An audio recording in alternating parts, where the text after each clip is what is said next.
একটা ইনভার্টার এসেছে, এটা আছে 900 VA,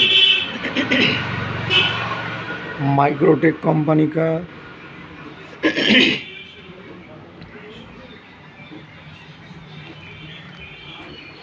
Microtek company 900 VA machine, এটা স্কোয়ার ওয়েভ।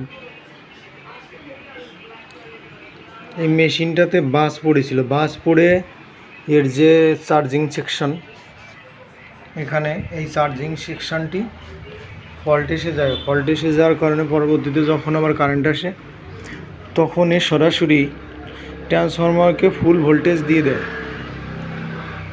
স্কোয়ার ওয়েভের চার্জিংয়ের বিষয়টা হচ্ছে স্লো চার্জ দিয়ে ও 170 পর্যন্ত, 160-70 পর্যন্ত চার্জিং ভোল্টেজ আউটপুট করে ট্রান্সফরমারের দিকে। আর সেটা যদি 250 ভোল্টেজ বা 220 ভোল্টেজ একবারেই পার হয়ে যায় তাহলে এই ট্রান্সফরমারগুলো পুড়ে যায়। ঠিক তেমনই এখানে হয়েছে। এখানে চার্জিং ভোল্টেজটা হাই ঢুকে যায়, হাই ভোল্টেজ হাই অ্যাম্পিয়ার ঢুকে যায়। এখানে কোনো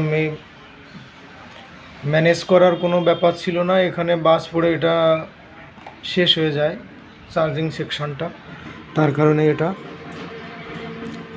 ট্রান্সফরমার পুড়ে যায়। এটা এখন রিপেয়ার করে আবার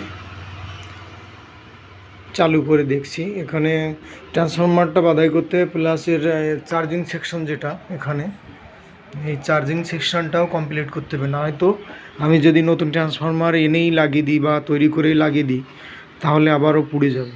পুড়ে যাওয়ার 100% গ্যারান্টি থাকবে। তার জন্য চার্জিং সেকশনটাও কমপ্লিট করতে হবে প্লাস ট্রান্সফরমার নতুন করে বাঁধাতে হবে, তাহলে ইনভার্টারটা সঠিকে আসবে।